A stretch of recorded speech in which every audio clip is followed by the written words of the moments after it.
How are you? Welcome back to another edition of The Dirty and Driven Show.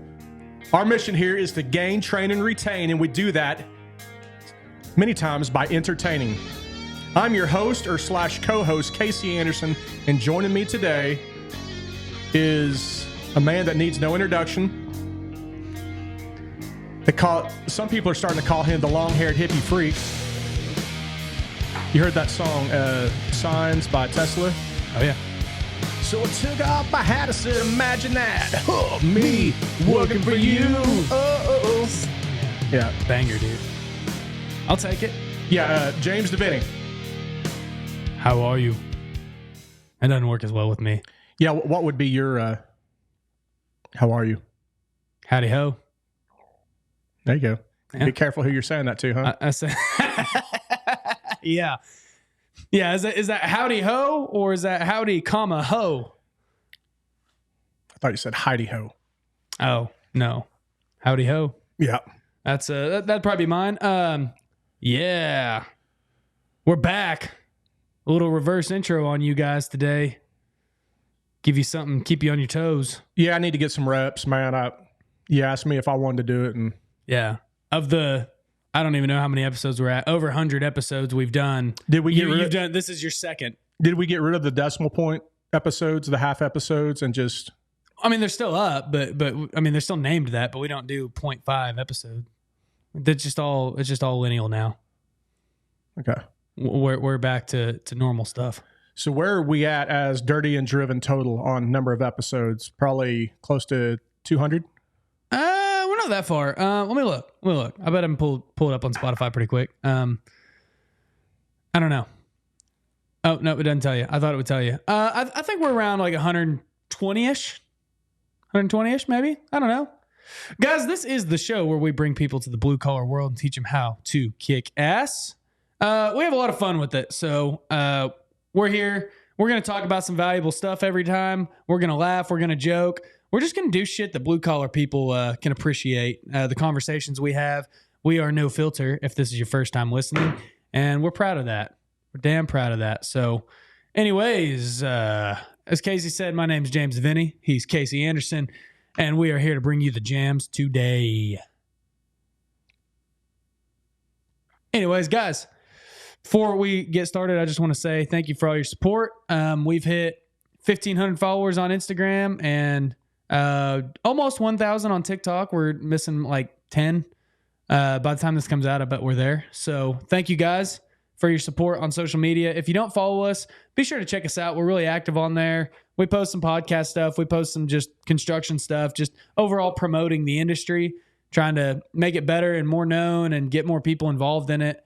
And again, we have fun with it. So check us out there. And also, buy a hat, man. We got so many hats, styles, colors, brands on our website right now. And we want you to buy them. They will sell out fast. So they've been up there for like a week now. And yeah, get them while they last. Get them while they're hot. Casey, I see you're repping the 5-layer Slayer burrito shirt today. Yeah, it was a Valentine's gift from my co-host. I'm glad you thought of me, man. Dude, you didn't drop the ball. Yeah, that was my Valentine's gift to you. Better than a box of chocolates. And I'd gotten you a First Form energy drink. Yeah, I haven't drank it yet. I'm saving it for my show I got this weekend. Are you? Oh yeah. All right. I've learned I can't really drink coffee before a gig. If I'm gonna play a live show, if I drink coffee, like it's good and everything, but I get you get the jitters. Yeah, from you the probably coffee. already have adrenaline anyway because you're anticipating the show, and then that's the last thing you want to do is double up. Unless if it is kind of like two negatives equal a positive. If you have like adrenaline, heart rates increased, and caffeine on top of that, what if it like cancels it out and makes it back to... Well, so the energy drink doesn't make me as jittery. Like it will keep me up. Like if I drink a cup of coffee at 8 p.m., I probably will have a hard time going to sleep, but I will go to sleep. If I drank an energy drink, I wouldn't go to sleep till probably 4 a.m. But like with the energy drink, for whatever reason, like whenever I'm on stage, it's just that coffee gets my heart rate going. It makes me like really weird feeling. I don't like it, but the energy drink doesn't have that same effect. So That's why you need your uppers and your downers, man. That, you know what I mean? You need something to make you go, you know, kind of like my Twisted Tea Light right now. Yeah. I'm going to be able to sleep after a few of these. You know what I mean? Yeah. Yeah. Yeah.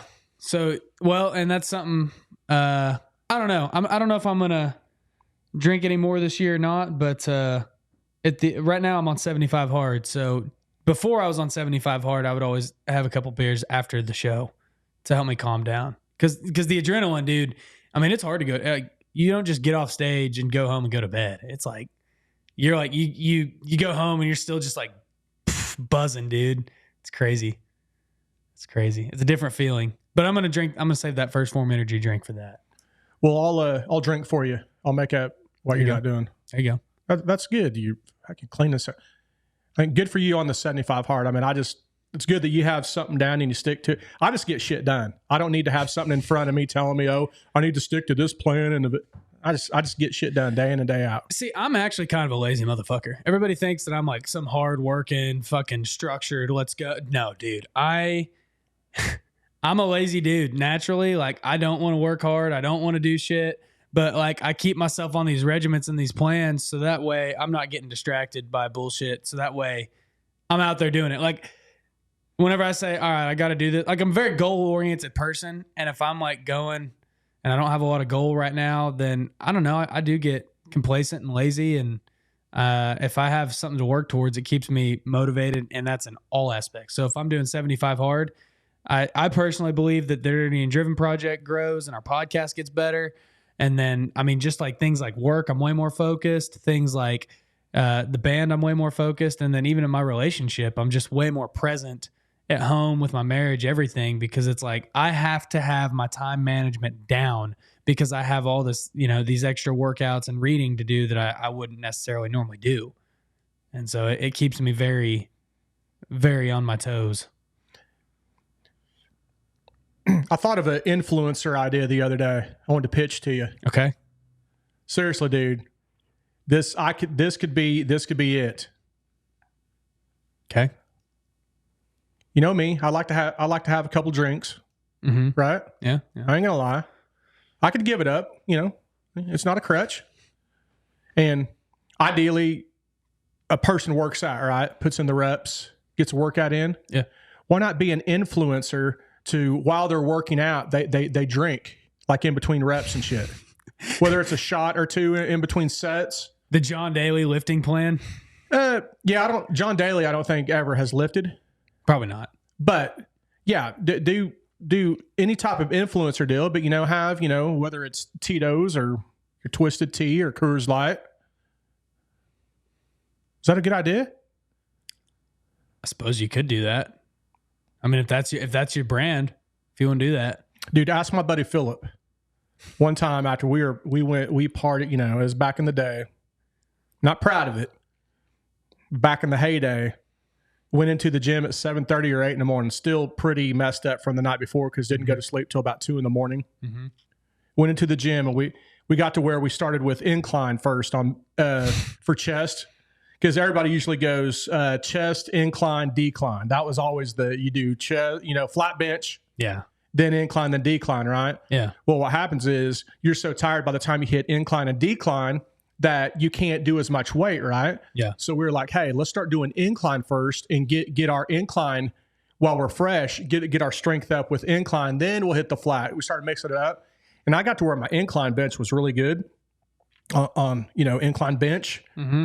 We went in there, and you can ask Philip, which Philip's big into powerlifting. I went in there, and guess what weight and how many reps I did, good reps with incline bench.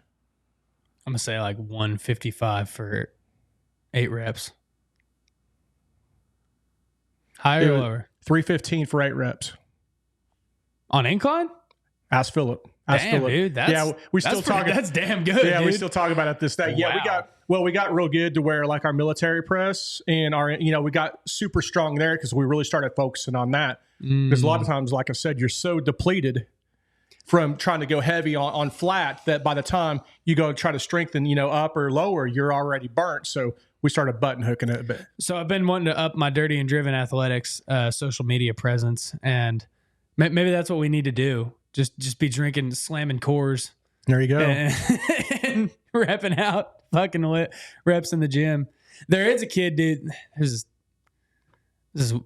kind of weird. He works out in the mornings at the gym I go to, and he'll vape between reps. I mean, he'll just rip a cloud. Yeah. I was next to him the other day. I started fucking gagging. I vaped for a long time, couple of years. Whenever I was working nights as a concrete tester, I'd be driving. I mean, almost every night I'd be driving Stillwater to Tulsa or Stillwater to, I'd come here to Ponco a lot or Newkirk, like just, hour 15-ish drives every night at like midnight. And I was going to school on a regular time. So it's like I was really sleeping much during the day. And so I'd have to have something to keep me awake. Well, I gave up tobacco. I was a big Levi Garrett guy for a while. And then my roommate at the time had got me into vaping. So I was heavy into the vape scene, dude. I was all about it. And it just keep you awake, really. It just give you something to do and entertain you and occupy your time. Well, so I was big into that. But now I hate it. I quit several years ago. But this kid like ripped one next to me the other day, and I was like, I was gagging. I was like, dude, I would have rather you farted than rip that shit next to me, dude. Just clouding up the whole area. You're trying to lift, and you're just like breathing in smoke from somebody else. No, it's nothing but water. It's water vapor. Yeah, that's what everybody always claims. Oh, it's tough, dude. I was like, I started vaping about 4 or 5 months ago. Yeah, seriously, really? Yeah. I've got one in my pocket right now. Do you really? But you know why? It's like a low dose. But you know why? I was like, you know what? I need to start a new vice. I need a new vice. I'm like, I have an addiction deal to where I just need something. I could be high on life. These people that I don't know why you need alcohol or why you need to smoke or whatever. I mean, this world is so, when you're clear and you can see everything, there's nothing better than a clear. Come on, man. Sometimes it's nice, dude. Yeah, but I don't. Yeah, the super low dosage. So I was wanting to try to start that vice, which is a little bit. I'm going to try to get like 3 or 4 or 5 crutches going, vices. But also, I watched a lot of Tucker Carlson interviews, and he's a big Zen. Have you seen the Zen patches? Oh, yeah. Dude, he's a big advocate. And if you hear him talk about it, he talks about like the mental clarity. He seems like he's firing on all cylinders. And they have like 3 different dosages. They have like 1 milligram, 3 milligram, then 5, something like that, right? And he does the high dose. I mean, any podcast that he's went on, I mean, he's always got one in. Yeah. And he'll do, like for a 2-hour podcast, he'll probably do like 5 of them. You know what I mean? Yeah. So I was like, this is Tucker Carlson. The guy's a stud, man. Super articulate, super smart, whatever. And plus, I'm kind of, in the market to start a new vice, man. Let me try that, So I went and bought me the low dosage of Zen, right? Yeah. And all right. So I stuck it in my lip because I've never dipped or chawed or none of that shit, right? So I stuck it in my lip. Put your dick in the dirt, didn't it? Yeah, I stuck it in my lip. Okay. And it was like a menthol or spearmint. It was something like that, right? Yeah. And I was like, okay, yeah, I'm cool, Yeah, okay. I'm hip, yeah. I'm cool, right? And at first I forgot to spit, so I was swallowing a little bit of it. It's okay, right? Well, those you do swallow. Oh, you do? Well, see, fuck, I did. Anyway, okay. You do or not? I was doing it some, and I was driving home. I hadn't been drinking or nothing, right? And within 5 or 7 minutes of me driving home, dude, it hit me. And this is the lowest dose of the 3 or something. Oh yeah, whatever the lowest one you could buy is. And I started like, maybe it's just I couldn't get that thing out of my mouth quicker. I know. Because, dude, I had to sober up because I needed to go home and just like walk and stay away from people because that stuff hit that hard. So you'd never dipped before? No. Okay, I got a story for you. Okay. Never did. No, never ever dipped. Really? But when I played American Legion baseball in high school, it was my summer of my junior year. We had batting practice, real hot out and stuff. And my coach Shears, I don't know if you know him, but my coach Shears, he always did Red Man. He always put Red Man chaw on there. Yeah. It always looked cool, man. And can I sidebar that real quick? Yeah. They renamed Red Man. I just noticed that the other day. I haven't bought it in a long time, but I was at Walmart and I was like, the fuck is America's Best? Oh, yeah. And it says America's Best same great taste as Red Man. I thought it was a knockoff, and I was like, some bitch, they changed the name. They changed it to the Generals, the Washington Generals. yeah, the Commanders. Or Commanders. Yeah. America's Best is what they called it. That was literally what I thought. I was like, that's just as bad as the Commanders. But check this out, dude.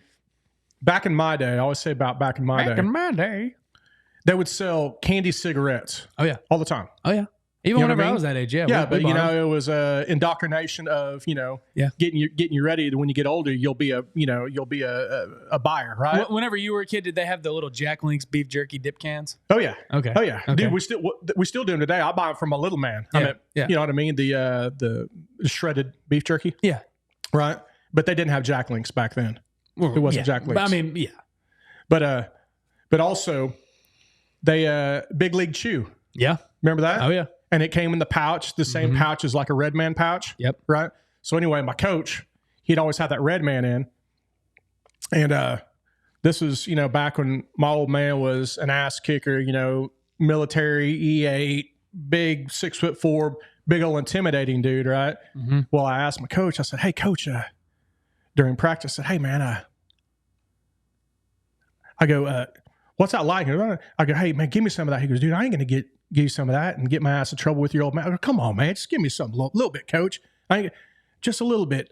I go, all right, how do you do? He goes, oh, well, you stick some in your cheek there, and and then you spit out the juice, and all right, you give me. And he gave me just a little chaw, right? And I stuck it in there, and I ran out to left field because we're shagging balls. We're doing batting practice, and we're just running down pop flies and line drives and all that crap. Well, dude, I'm looking cool, and it's about 100 degrees out, right? And I'm running and shagging balls, and I feel like I'm a big leaguer, right? Mm-hmm. Well, dude, after about another 7 or 10 minutes of breathing hard and some of that juice kind of going down my throat and all that, oh yeah, I start getting lightheaded. And this is back when you could take off shirts during practice, right? Mm-hmm. You practice in your shorts. So I took my shirt off because I had to start getting some air because I was getting lightheaded. I ended up taking that thing. I threw that out and went and sat on the bench for a while because, dude, I just you were down. That man. High just jacked me up. So to answer your question, no, I've never dipped before, but the only time I've ever done anything equivalent to that Zen was that chaw of Red Man at batting practice. See, that pouch tobacco like that never gave me that effect. I always liked it. You get a little bit of a buzz, but yeah, dude, Zen. So I tried Zens for the first time over Christmas. I was at a Christmas party with my wife, and everybody thinks that I'm like Mr. Social Butterfly, all that. Dude, I don't do well in crowds of people that I don't know. Like if I start breaking the ice and I have things in common with them and it's my kind of crowd, I'll do great. I'll make friends with anybody. I'm not afraid to talk to people. I'm not but also I'm very content sitting at a table and not saying a word. All right. I mean, if I get talking to somebody, I'll open up and you won't get me to shut up, but I'm pretty content sitting at a table with people I don't know and just not say a word. Well, dude, I get pretty anxious in those situations. So we're at the casino for the Christmas party, and so they have that convenience store inside it. So I went and I was like, dude, I told my wife, I was like, I haven't done nicotine in a long time. And I wasn't drinking. I was DDing that night. And I was like, I haven't done nicotine in a long time. But I was like, I need something. I'm going to go try Zens. She's like, okay, interesting. All right. So I went and I bought the 6 milligrams. I didn't even know, man. I just said, give me the mint flavor or something. And yeah, dude, it was that same kind of deal. I put it in. I felt like I was 15 trying Copenhagen for the first time again. I put it in. And I was like, man, this is awesome. Yeah. And then after like 5 minutes, I was like, oh man, I feel like shit. Oh man, I feel drunk as hell, Dude, so that was my first experience with Copenhagen too. Except Copenhagen was like way worse the first time I tried it. I was like, I never was a guy that threw up, but I came real close. And I'd had the same conversation with my buddy Phil about a month ago. For some reason, we had brought Zen up, right? Mm-hmm. And he had the same experience as me. He was like, yeah, dude, I figured I'd get me some, And he told the exact same story as the same thing that I went through with it. Burns the hell out of your lip too if you're not used to it, Mm-hmm. Oh yeah. But from what I hear is if you're used to nicotine, you know what I mean? If you smoke or whatever, if you're used to that getting in your bloodstream, but it's different if you're not used to it. So I ended up throwing that can away, right? Yeah. I went back to it. It was in my truck and I kept looking at it. It was like 5 or 6 days later. I went back and tried. I was like, well, maybe it was a one-off, maybe it was one of those deals that, just the wind was blowing the right way. That screwed me up. So I tried it again, same shit. So I ended up throwing it away, right? Well, 3 or 4 months later, I'd seen another podcast with Tucker Carlson on there, and he's fired on all cylinders, just talking about, history and geopolitics and all that crap. It's like, you know what? Come on, man. You're tougher than this, right? So I went and bought me another one, right? The lowest milligram, right? I was like, put it in there. Same shit, dude. Dude, you and I have the same exact story because I first tried it after I listened to Tucker Carlson and Theo Vaughn. And he kept talking about it. Yeah. So that's whenever I was at Christmas party, I was like, fuck, I've seen all my friends do it, and I tried it, and it just knocked me down, dude. And I was like, okay, I'm not big on that, but I was like, well, I bought the 6 milligram. Maybe I should try the 3. Yeah. And so I went and I bought. We were going to some social gathering, and I was like, I need. Like I was like, I think that will help me like kind of calm my nerves a little bit. So I went and I bought a 3 milligram packet of it, and I was like, yeah, okay, this one will be better. It ended up being the same thing, It didn't make any difference. That's the reason why I went back, because I couldn't remember. I didn't know there were different voltages or strength. Wattages, you know what I mean? Wattages. You know what I mean? So I thought that maybe the initial one I bought was the high powered one, which it could have been. So I went back with the knowledge, knowing, all right, dude, I'm smart. Let's buy the low dosage, right? Nah, it was the same crap. Yeah, dude, it's wild. No, dude, nicotine and all that is just so. I don't know. It's kind of interesting to talk about because it's a vice that so many people have. And like, I feel like they've had it for hell as long as tobacco's been around. I bet that ancient cultures had it to some extent, like, I mean, I remember I read a book about Native Americans, and I mean, they were doing, they were smoking tobacco and stuff like that a long time ago. The Red Man? Yeah, they were chewing Red Man. Or the Redskins? Or the Commanders? The Commander. I can't keep up. America's best. But yeah, they were, I was talking about them smoking it and stuff. So it's like, it's been around for a long time. Not advocating for it because obviously, I mean, everybody knows the health benefits and or not, shouldn't say benefits, but the health issues associated with a lot of that stuff. But I don't know, it's just crazy. They try to get rid of it, but then all they do is make it rebrand. So they go, oh, we're going to ban smoking here and we're going to stop this and we're going to make make this illegal and that illegal. But I don't think people realize how rich tobacco companies are. And so they just rebrand under, Zen, or this or that. Like it's pretty crazy how they all do it. Yeah. A lot of them create the problem too. And then the solution. Right. Yeah, probably. But dude, I'll tell you what, my favorite logo still, or back whenever you look at like the 70s, man. And Marlboro sponsored everything. Who's that? Marlboro. Oh, Marlboro. Marlboro. I said it really slow. That's one of those words that you heard, those words that sound like no matter if you're sober or not, they sound like you're drunk trying to say. That's one of them. Yeah. No, dude.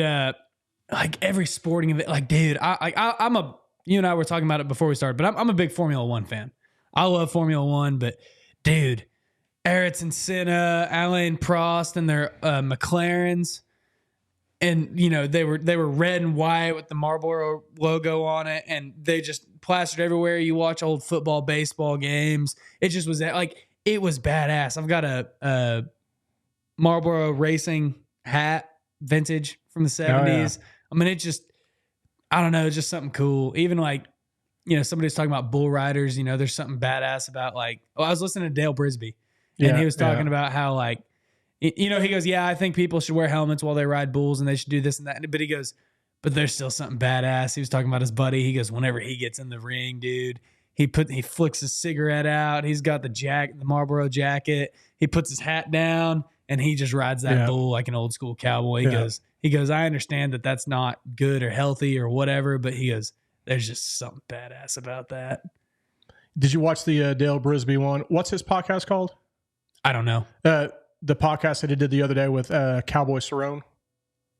You know who? I know who Cowboy Cerrone is. But I don't know the name of Dale Brisby podcast. Yeah. I heard him on Rogan. Well, did you hear what Cowboy Cerrone is doing recently?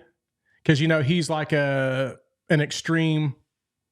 He's an adrenaline junkie. Mm-hmm. Did you know that about Cowboy Cerrone? I don't know anything about him. Dude, I've watched him fight before, but that's about it. He's a bad dude, and he does anything and everything adrenaline wise.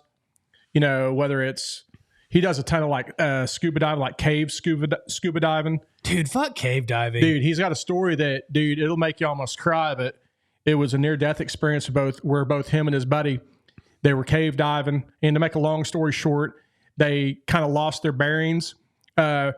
His buddy got trapped or something, started freaking out, and the silt inside of those caves is so light that if you barely tap it or kick it up, it'll just black out or it'll fog everything. Mm-hmm. His buddy started in.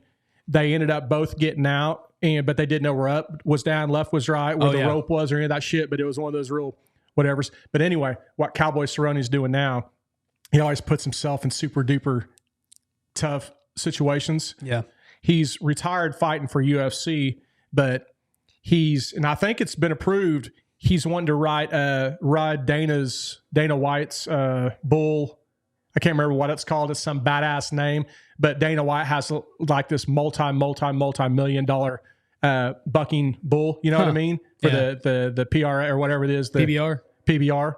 Yeah. And I think Donald Cowboy Cerrone is supposed to ride it at Texas Stadium, AT&T. Oh, wow. That's crazy. Yeah. Wow. It's called like Twisted Steel or Twisted Metal or something. Wow. Yeah.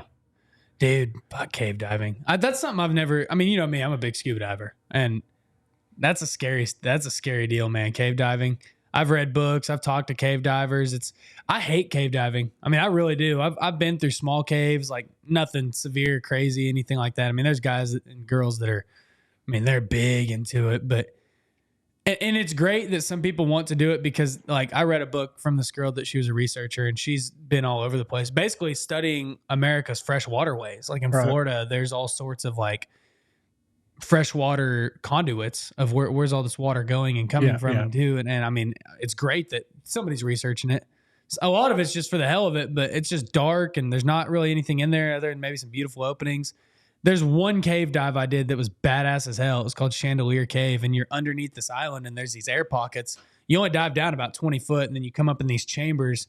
And normally if you come up in a chamber like that while you're diving, you don't want to take your regulator out and breathe the air. Well, these ones you can, because it's actually fresh air, because as the tides rise, it pushes all that air out. And then whenever they come down, it brings like a vacuum. Sucks in new air. And it's really badass. I've got videos of it. That's the only cave I've ever done where I'm like, okay, this was a badass dive. But I actually, when I first became a dive master, we went through a very small cave, more of a swim through than it was a cave. Well, I was diving with a bunch of like, I had to lead some dives as part of my training. And there was this girl, she was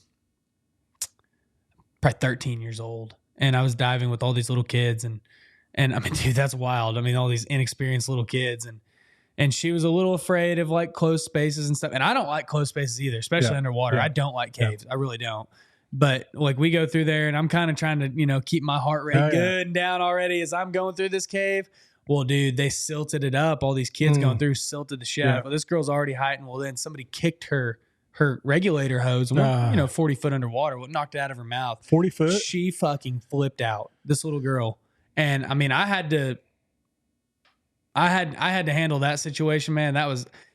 Nobody was going to die. Nobody was going to get hurt. I mean, I was right behind her. It was easy, you know, but it's scary. I mean, it really, especially underwater where the slightest mistake. So how'd you help her? Did you put the regulator back in or? I helped her get her bearings again. I led her out of the cave and she's just shaking, you know, she's shaking. So, and then I took her, there was another dive master with us. I said, you go, I'm going to take this girl back to the boat. And I took her back to the boat and just, you know, calmed her down, made sure we did everything right, did our safety stop, all that. And then we went back up and she's still just freaking out. But you got to make sure you can turn it into a positive experience somehow, because you don't want her to go, I never want to dive again. Yeah. You know, so it's, you know, but I guided her back to the boats, took her back, calmed her down and everything, you know. So when that regulator comes out, it doesn't get water in it because it's positive pressure, right? Because meaning if it pops out of your mouth, it's not like it'll fill full of water because the oxygen's positive pressure coming out, right? Yeah. I mean, it goes, so whenever you blow out, it blows out the bottom here. Right. So, I mean, you'll get a little bit of salt water in your mouth, obviously, but you can either just push it all out and it will go out the regulator, or you can hit the button. There's a button on it and it'll basically blow the air Purge out. it. Yeah, purge it. So, yeah. Crazy stuff. I'm going to piss real quick. Okay. I'm gonna pause it. And we are back. Gang, gang. Gang, gang. I wanted to... Oh, yeah, that Twisted Tea snap, baby. Light. Light. I wanted to give a shout out, too, to our local radio stations. Imagine that, a podcast shouting out a radio station. But the radio station also shouted out our podcast. There you go. Two different ones. So shout out to the guys at WBBZ AM Radio Talk Show. Dude, there's nothing better than AM. Dude, it was fun, man. I had a blast on there, and we talked all about this stuff and workforce development. One of those guys is a plumber, and one of them's an HVAC guy, and so it was pretty fun to talk to those guys and just shoot the shit with them. And then the other one was the station across the street, KPNC and KLOR. They had me on, and I was advertising some other stuff for the city, but we definitely talked a lot about, blue collar trades and highlighting it. So, I mean, I just want to say shout out to those guys for letting us use their. I mean, they both have a big platform. So I was excited to get to spread our love. Yeah, and both times I was actually tuned in. Believe it or not, I didn't even know that you're going to be on both times. The first time, you kept texting me the whole time. Yeah, I was trying to jack with you a little bit. Yeah. Once I found out it was, obviously live. Yeah, dude, it was fun though. I mean, I don't know. There's something different about the live aspect. Something different about it. It's hard not to cuss though. You gotta know your audience, man. No, I do. I don't really cuss that much unless it's the right audience. Like, if, it's kind of how it is. Fuck yeah, man. Fuck yeah. No, it was fun. Shout out to those guys while I was thinking about it. Whew. Oh, speaking of caves, I got to tell you a quick cave story. Okay. You know where the caves are behind the Red Barn? I've never been there, but yeah. Have I talked to you about them before? Yeah. I have? Yeah. I think I've talked to a lot of people about them. Oh, really? Yeah. Oh, yeah. Yeah. There's a lot of caves back there. Well, you need to find out sometime where you can go check them out, man. Pretty badass. I'd like to. I really would. I've never seen them. There's caves there, and I think there's caves up there northeast Call Lake. Oh, really? Yeah. Huh. Over where the gun range is, the new range that they put in. Oh, yeah? Yeah. Just northeast of there on that road, whatever that road is right there. Huh. They're back there. They face the west. I've never been to those, but it might be another limestone cave deal. I don't mind caves. I don't mind dry caves. I'm not big underwater. Have you ever been like caving? No. Oh, like you never been to what the? I've been to cave places. I've been to Wind of the West or Wind of the something there like the Branson one. No, this is in Colorado. Oh, yeah, I don't know anything about that. Have you ever? So you haven't ever been to what's it called Alabaster Caverns? Yes. You been there? Been there. Out west. Yeah. Yes. That's pretty cool. Yeah. We went there one time. Yeah, it's the Wind of the something out there in Colorado. It's pretty badass, man. Yeah. Well, this one's in Oklahoma, Alabaster Caverns. Yeah, but I'm talking about the other one that I've been to. Anyways, yeah, caves stuff, all cool. There's a salt mine in Hutchinson, Kansas. Big ass salt mine. I'm trying to do a dirty and driven deal there. Kind of been. I say I've been in talks with them. I haven't really been in talks with them, but I'm trying to get a hold of somebody to where we can maybe go there, and it'd be kind of cool to record a podcast inside that salt mine, inside the live part. You can go that. It's pretty neat. Actually, I really like this. My parents went there last week, I think, because my brother was there for something else, and so they checked it out. But I went there years ago whenever I was in the Boy Scouts, and they have a museum up top, but then you can go underground in this elevator, and you go down. It's basically an area where they've already mined it. It's already been mined, right. and it's the resources are used up, but it's big cave, man. I mean, open, there's no small little things. You're not crawling through shit. It's huge caverns, and it's so cool. And like, we didn't get to go into the live mine, but we were in the old mine, and it was really awesome to see that old school mining technique. There was still a lot of the old equipment down there and how they used to do it. And then they let us peek in. They had this one little spot where you could actually see the live mine, and it was pretty neat to see, but I'd like to figure out how to get in that. So if anybody listening to this lives in Hutchinson, Kansas or nearby, and you have a connection on getting us in that cave, let us know. I've got kind of family and friends in Hutch. Really? Oh yeah. You got to see if they can get us in there. Yeah. All you got to do is ask, man. Let's you know do what it. I mean? All we got to do is make an attempt. Let's do it.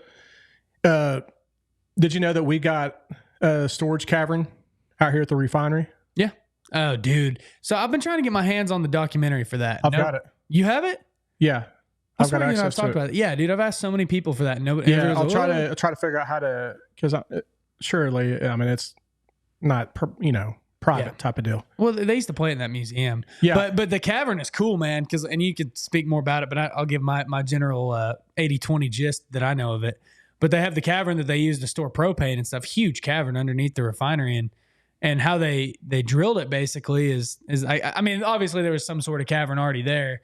They drilled a hole straight down. How deep is it? Like 90 foot or no? Or it's more? It's like 300 and some feet. Oh, it might be 200 and might be 240 to the start of it. Then I think it's like 15, 20 foot tall. It's pretty good height. Yeah, back in like what the probably the 50s or 60s, they lowered a bulldozer down there piece by piece. That's what I want to see, is them lowering and then reassembling that bulldozer underground. It's still down there. Yeah, I mean they built it underground and then they just abandoned the equipment. Yeah, and I think that's all limestone cavern too, right? Because you want to get to a non-porous area to be able to store product. Yeah. And what we store in there is LPGs, which LPGs is liquefied petroleum gas. It could be anything, just anything that is under pressure. You can create a liquid. So propane, butane, isobutane, all that type of stuff is stored down there. I can't remember. It might be like a couple 100,000 barrels, but it's down in there. But it's a storage area to where whenever the refinery needs it, then they'll go and refine it, reprocess it, then they'll make it good enough for a consumer. Yeah, it's pretty cool to have those kinds of reserves around. And it's cool seeing the engineering behind it too, because it's not like they go down and they start excavating and they just dig out a big old open area that's, 300 foot this way, 300 foot that way. Mm-hmm. They, every 20 or 30 foot, they'll leave columns in there to help support the structure above the head. Yeah. Right. Yeah. But with the limestone rock and stuff, because it's under pressure too. So whenever it's under pressure, it's keeping it in liquid form, but also it's under pressure, and those rocks are pretty much like a steel vessel, keeping it all tight. Sure, there might be fissures in it somewhere, but... Dude, can you imagine being a guy just down there in an open cab fucking dozer, 300 feet underground, just by yourself? I'm sure they had other people. No, it showed. The documentary is cool because it shows the vent holes that they did and the big exhaust fans. Because the intake fans first, because you have to bring in fresh air. Yeah. So the guys can breathe while they're working and stuff. Yeah. But also the main shaft that the guys went up and down on. That also was the main shaft to where all of the excavation, all the rock that they were mining and excavating out, dude, they had, like, I think I might have told you, but they had one little deal on rails going this way and one going the other way. So once this guy was done, he would go back to the bucket that went up the shaft, and this bucket, it would go over his head like this. Watch it. It would go up over his head, and then it would dump into this. And right when it dumped, the guy up top knew that the tension was there, and you'd see the bucket go zink up the shaft real quick. And by the time it goes up the shaft and stuff, this guy on the opposite side, because what they had to do was, I think around lunchtime every day, they would dynamite that. So all the guys would get out, go eat lunch, and they'd blow up, then they'd go and excavate that rock. So, but by the time that thing went up and they dumped that rock into their trucks that hauled it off, this guy on the opposite side would be back, and then the bucket would come down, then he would dump his debris in there and go up, and it was just a well-oiled machine. Dude, I would love... Surely... Do you know when that was? Like what year period? I would want to say late 40s, early 50s. So there's probably nobody around still that worked on that. Maybe they'd be super old, because I was watching some World War II documentaries today. I was going to say, if that was like 50s or 60s, I was like, I bet we could find a guy, because I've been trying to get somebody out of Pitcher, Oklahoma that worked in those mines, and unfortunately, most of those people are passed away, so it's hard to. Yeah. I mean, there's people who still know about it, but I'd love to just get a firsthand experience of that old school fucking mining, dude, because that was work, man. I mean, that was real hard, physical. I mean, you hear so many guys singing about miners and stuff like that. these kinds of miners, not the Jeffrey Epstein miners. Yeah. Well, in some cultures, under that's not underage. You know what I mean? It's okay. Yeah. That's what I mentioned to you before about we're losing all these old timer stories. Yeah. And I still think it would be a great deal. I know we're super busy, but a side project to have a podcast where you get in these old timers and just capture their stories and their learning lessons in life, because we're limited on the days that they're going to be around. Yeah. That's one thing I've talked about that I appreciate about this is not only do I enjoy being here in what we're doing, but I enjoy that now we've got video, but I enjoy that my opinions, my views, my voice, whatever is captured in time to where my wife, kids, grandkids, whatever, will be able to revisit some about me. Mm-hmm. You know what I mean? Yeah. But it'd be great with those guys that had those cool stories to have something documented. It'd be cool. I wish podcasts would have come around 10 years earlier than they did. I mean, because there's so many of those like World War II vets and stuff like that still would have been alive and cognitively functional enough to have recorded on some of these. And man, it would have been awesome. Dude, I was watching one today, World War II, a guy that fought Battle of Bastogne. It was recorded in 2018 or 19. It was basically where the Battle of the Bulge was, man. But just hearing those stories, man, which when he was speaking, this was in 2018 or so he had to be in his mid to high 80s at least, because he didn't fight in there till like 44, right before the war ended. But man, and he was pretty damn sharp. But just to hear those stories and. Well, I mean, dude, you hear in the construction industry, everybody talks about like, oh yeah, the old timers, the boomers, but God dang, man, those guys know so much. So I've kind of made it as we get more guests in here, because I feel like so many construction podcasts, they bring in the young people, the tech savvy, the trailblazers, and that's great. We need to hear those stories. But a lot of people brush the old school guys to the side, and you don't get to hear these old stories of how things used to be or what they used to be. And I think that that's important to preserve that, to see how things were, and to see, like, I've been really getting into like the time period of like the early 1900s, because there's so much happened in that time period, just rich history and stuff going on. And you go, man, a lot's changed since then. And I mean, you even hear like, I'll talk to some guys that are maybe in their 70s, and they'll be telling about their grandpa and how their grandpa knew, basically a guy that would be my grandpa's age. They knew their grandpa and the stories their grandpa told them.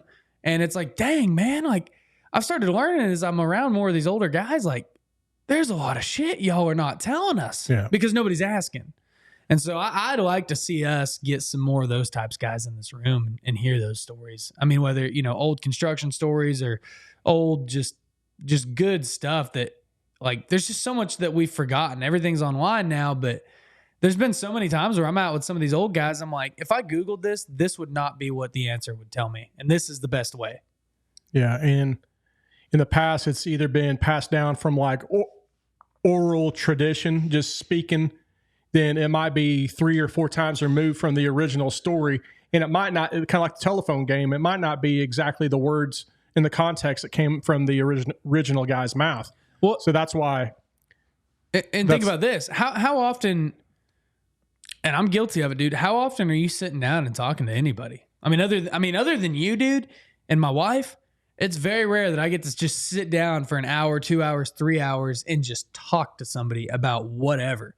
I mean, we're so busy now, really up until the last probably 15 years, you'd sit down and you'd talk to people. You didn't have anything else to do, right? I mean, we didn't have all this technology and games and this busy, fast-paced world that we live in. Like, you would go and you'd sit down, you could talk to your neighbor and you know it. And so you'd hear those stories. Well, now there's a lot of old people that, they might get a few-minute phone call from their grandkids here and there, but I mean, you're not just sitting down and talking to them and hearing these old school stories like you used to.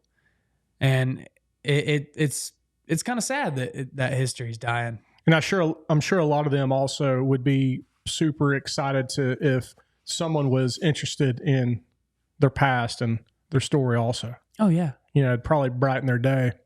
One thing I've learned is whenever you're talking to anybody new, I used to want to talk about myself because I've had the opportunity to do some pretty cool stuff in my life.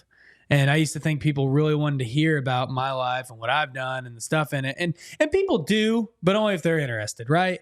And so I really kind of keep it to myself now a lot of times. But you start asking anybody about themselves, eventually, like, you know, even the shyest person, I've got them to open up because you finally hit on something that they're passionate about and something that they love and they're interested in. And all of a sudden, somebody's taking care in what they have to say, and no one's ever done that before. And so people have got stories and they've got cool stuff that they want to talk about, but nobody's ever asked them. So it's cool. There's not a better feeling than when someone asks you something and that is someone is interested in what you have to say, right? Yeah. Yeah, I mean, you perk up. Mm-hmm. Fuck yeah, man. And, you know, dude, a callback to what we were talking about earlier, just kind of thinking about this stuff. I love the old way. Everybody says, you know, we need to change it. But, dude, there's so much stuff that's old school and I've been lucky to learn from some old school people. I mean, I've talked about it a lot. I mean, my biggest mentor in the construction industry is my current boss, and he's 73. And I mean, he does a lot of things old school, but he's also kept with the times. And I mean, there's a lot of things that he teaches me or shows me and stuff that you would never know other than the fact that he was there when this thing was being built and whenever he bid this job and how he bid it and how they used to bid jobs and how they used to do stuff. And like, it's coming handy, dude. I mean, you know, not punching everything into the computer, and it's made me a lot better at my job than I'd probably be otherwise because I've learned it the old way and I've utilized new technology with it. So it's a good combination to know how to do both. But a callback to earlier, you know, anymore, you know, kids these days, they don't have it as bad as I do, right? Well, that is the shame of things like vapes and Zen pouches and stuff like that, is you don't get to see a kid put in a dip of Copenhagen for the first time and then throw up. Well, that's how you learn. You know, or smoke a cigarette, just, you know, I mean, they might do that with a vape, but it's not as bad. I remember the first time that I smoked a cigarette, dude. It was in junior high, like 8th grade or so. And we all snuck out, whatever, and we went over to this party. And some of the guys I was hanging out with, they all smoked. And this is the first time ever I was like, hey, man, give me a cigarette. And so I remember I sat down on the curb to smoke it. First time ever, right?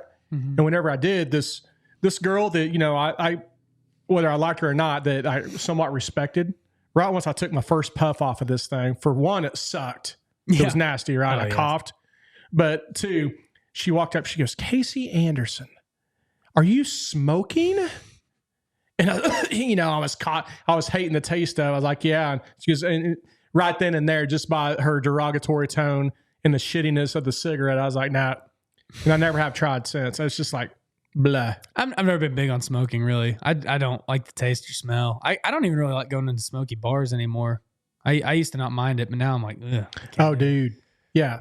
I was my grandma. Yeah, back in the day, I was immune to it. Mm-hmm. But dude, now when you ain't around that scene and you walk in, you talking about burning your eyes and coughing and crap, dude, it's something else. I walked into a casino yesterday. Victoria and I, we hadn't been since Christmas, that party I was telling you about. And I guess that's only been a couple months, but we walked into one on our way back from Stillwater yesterday. And we were like, fuck it.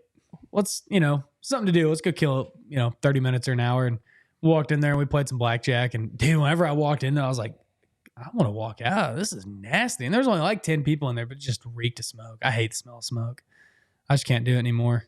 I used to not mind being around it. Whenever I was a little kid, I actually loved it. My grandma would smoke and I would always want to stand downwind from her because I loved the smell. And she would always she finally had to start, if she was around, she'd have to go somewhere else and smoke because I liked the smell that much, you know? And I would always be like, Grandma, whenever I turn 18, I want to smoke just like you know, like fucking Ricky Bobby's kids or something. See, so that you had goals. You had goals back then. I had goals. I've always been goal oriented. But dude, it was the truth back then. I'd say at least early 80s for me, when I was probably 4 or 5 or 6. Birthday parties and stuff in my grandma's house. Literally. Ashtrays. It was like the pictures, things you hear. Yeah. Ashtrays on the table with your birthday cake and presents around, and everybody's smoking, and it was just the norm. They smoked on airplanes. Yeah. There's a picture of Barry Switzer back in his heyday, like in the late 70s or so, squatted down on the sideline at an OU game on the AstroTurf with a cigarette in his mouth. I mean, that was the norm. That was the norm, man. You know, and I'm glad that they've gotten rid of a lot of that. I really am. I'm glad that they don't have smoking in buildings and all that anymore. Yeah. I'm so happy Tacky. about that, dude. I mean, you can still see, like, in a lot of old buildings that, you know, either they haven't been remodeled or if they have acoustic ceiling tiles and they've maybe replaced the tiles, but they haven't replaced the metal tracks. The tracks. Yeah. You can see where they're stained yellow. It's pretty crazy. Dude, my dad's last marriage after she moved out, my wife and I went in there. All right, you're on a fresh start here. We went in and we took down all the pictures that were hanging on the walls in the house. No. And she was a bad chain smoker. And it was literally, you could see the negative or whatever. Oh, you could see where it was. Yeah, kind of like they show like whenever the atomic bomb hit, and you could just see like the shadows of people, the shadows of people in the ground or whatever. You know what I mean? The shadows of. It was the same with those pictures, but that's how bad that just. Yuck. Yeah, dude, it gets in there. So imagine that getting in your lungs and shit. A lot of nicotine talk today. That's wild. It's all good. It's fun, man. No, Part I of mean life. it's real. You know. I think anything with moderation is fine. Don't let it get out of hand, dude. I had my still nicotine talk. My stepdad, which he passed away, dude. He great health. He chain smoked one after the other and drank Cokes. I mean, just sugary Cokes his whole life, and would go into the doctor. And the doctors, even when he got up to his 30s, 40s, 50s, and 60s, they were like, dude, with as much as I know you smoke and what your diet is, you should have lungs like so bad, you know, emphysema. And they were like perfect, picture perfect. You know what I mean? Yeah. But, you know, he ended up living to be like 80 some years old and passed away. But, you know, dude, I think a lot of it has to do with the American diet. I mean, just to kind of go on a different rabbit hole here. Because, like, I went to Fiji before, and I was talking to a lady there, and she goes, yeah, because their whole thing was like, oh, well, because they drink kava. And I've seen kava getting more trendy and seeing it in grocery stores and teas. Well, it's a root, and that was the first time I'd ever heard of it. Now you see it all over the place, but we drank straight kava there. They literally put it like in a sock and boil it, and it's like this dirt flavored. I don't even know how to describe it. It's just very earthy flavor, right. And it makes your lips tingle and your tongue tingle. And you drink a few cups of it. I mean, you don't feel drunk or high or anything, but you feel something. I don't even know how to describe it. You feel different, and it's a good feeling, really. Yeah. But you definitely have some sort of, it's almost like that nicotine buzz without it getting like that perfect nicotine buzz is almost how it feels. Not overboard. And, you know, she goes, oh yeah, well, you know, she's like, my grandma lived to be 115 years old and she loved her cigarettes and whiskey. But I think a lot of it is the food too. Because you see people in Europe, you know, they eat fucking cake every day. They're eating all these breads there, but the quality of food is so much better. Yeah. So even if they do smoke and even if they do this stuff, then they don't have the health issues that you see with like Americans that are obese and smoke and all that because they have better quality food overall. Well, yeah, exactly. What's Zac Efron? And back, and my point was back in that time period too.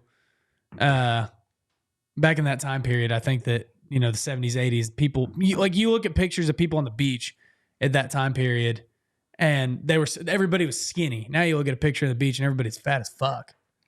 Yeah, I was getting ready to say that's funny.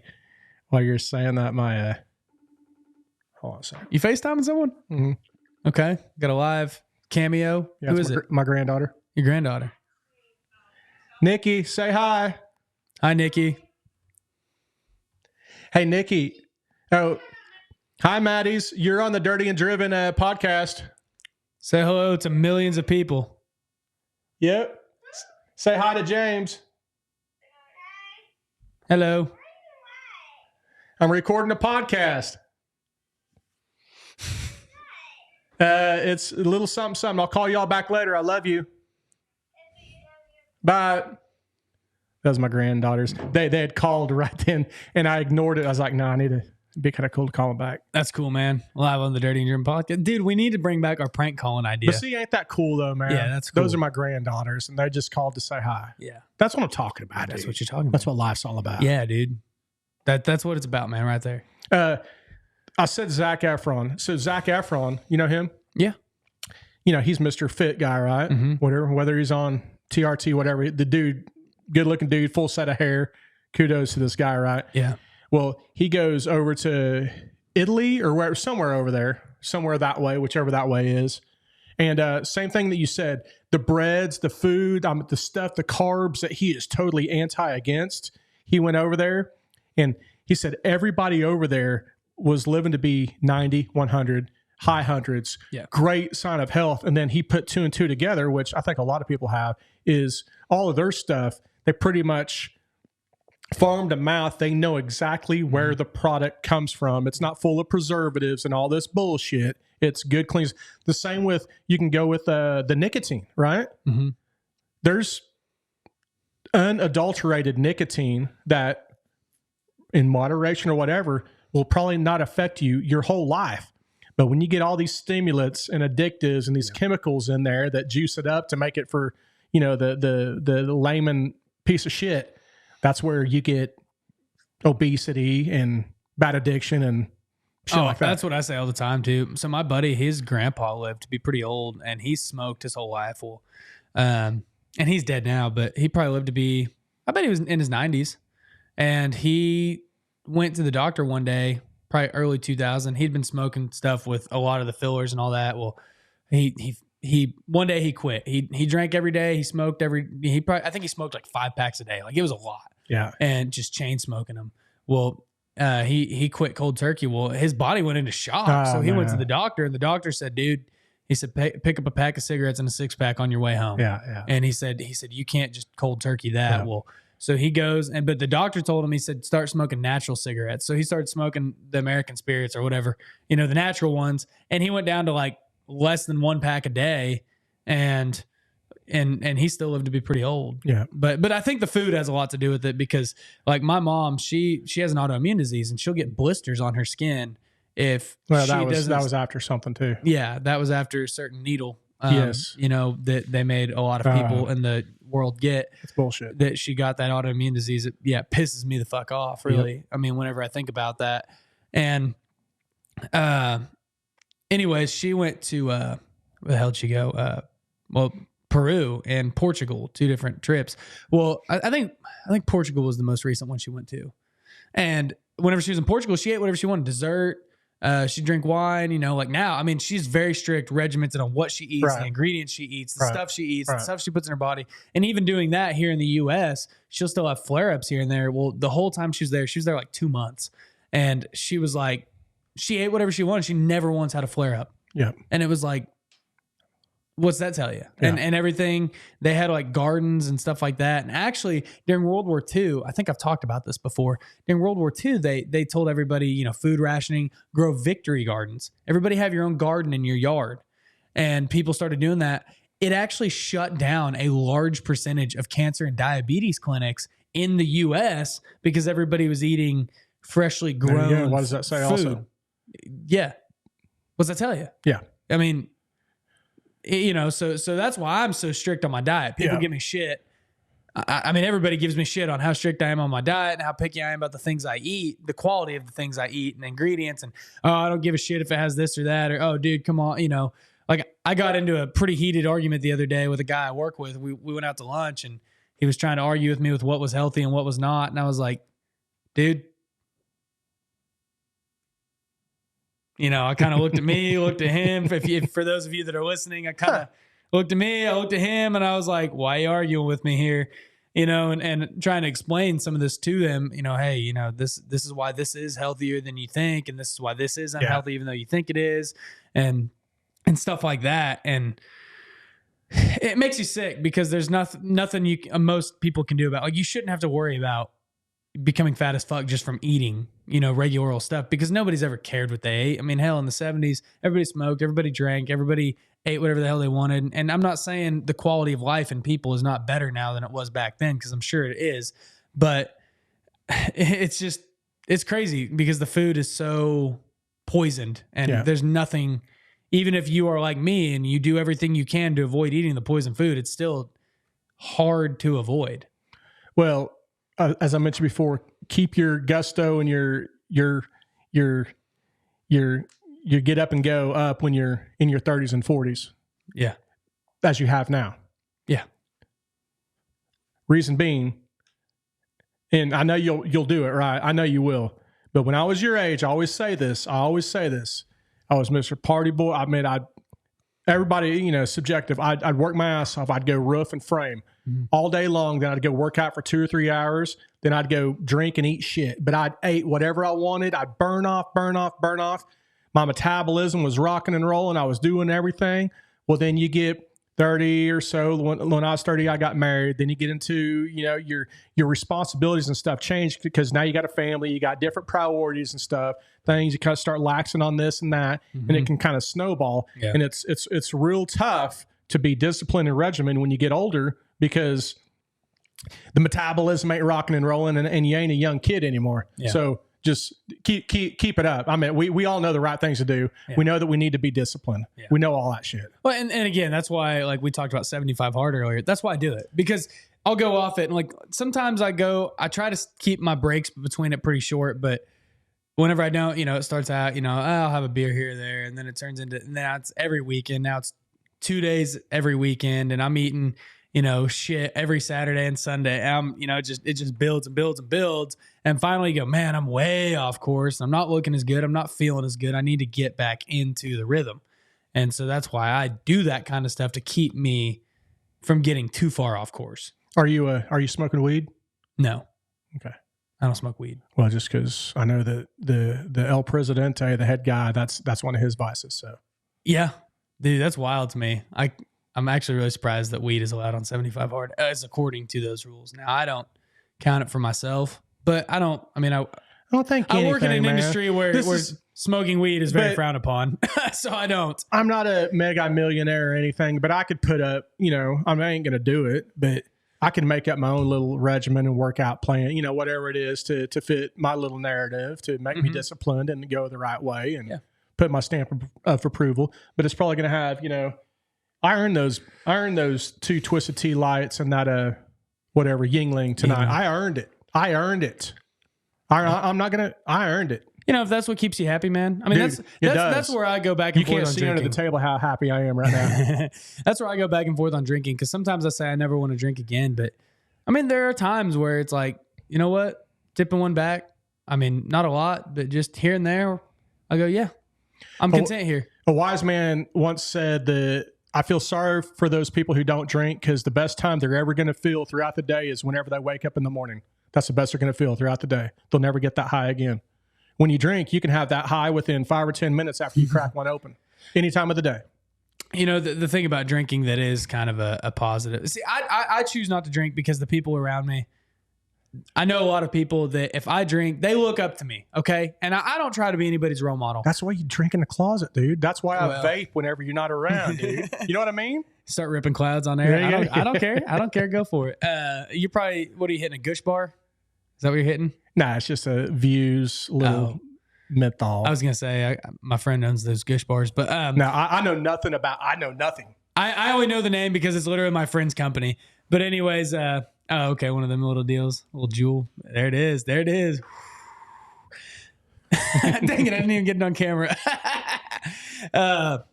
No, dude, but I mean, there's just, you can have a lot of good memories drinking, but I choose not to, because there's a lot of people around me that it is a vice, and people close to me that I know that if I drink, it in their minds gives them permission to drink. So I'd rather be that example, and I'd rather not be the reason that somebody spirals out of control. So I know that if I drink, a lot of times there's people around me that look at me and they say, oh, well, James is drinking. It's okay. And then they have remember, like Charles Barkley said, I ain't no role model. I ain't no role model, but sometimes I am. And I'm not perfect. I mean, I fuck up. You don't need to write. Hey, alcohol is the cause and solution to all of life's problems. Remember that. Yeah. Hey, sure. I got a quick little joke to say, then we can wrap it up. Okay. You ready? Yeah. Guy walks into a bar, sits at the end of the bar, orders a drink. takes a drink of the beer, whatever he drank. Then he looks in his pocket and he orders another one from the bartender. The bartender brings it over to him, finishes that drink, looks in his pocket, orders another one. After about 5 or 6 times, the bartender gets really curious and he's like, hey, man, I hate to bug you, but I got to ask you, each time that you order a drink and you finish it, you look in your pocket. What's inside your pocket? And the guy goes, well, it's a picture of my wife. What I do is I keep drinking until she looks good, then I go home. Shit. I got one. This one's not as good as that. Guy walks into a bar.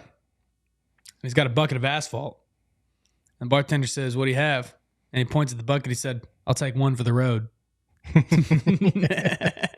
Fixing potholes. Yeah. Okay, well, that was a horrible, depressing way to end this. That joke right there. Hey, people get a chance, check out Shane Gillis on SNL. He finally got invited back after they kicked him off in 2018 or 19. And it is the most...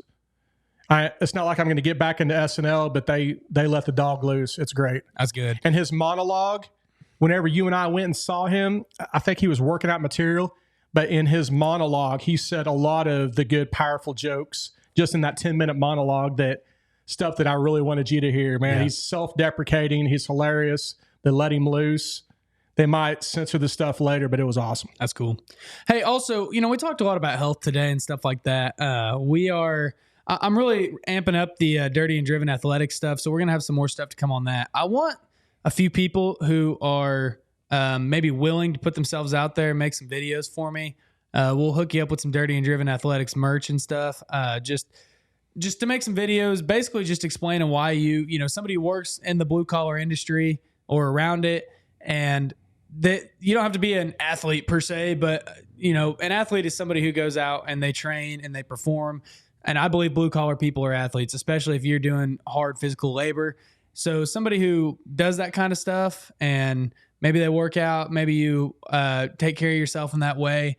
I'm looking for some Dirty and Driven athletes is what I'm looking for some content stuff that I'm wanting to do. So hit us up if you're interested in that. I'm going to post some stuff on Instagram too about it, but hit us up and let's talk, because I'd love to have you on our side and help promote health and fitness in the blue collar industry, because I think it's so important. For real. I poke a lot of fun a lot of times about eating my chili cheese conies and your 5-layer burrito and throwing back my drinks. But yeah, we got to take care of ourselves, especially, the older we get. So yeah.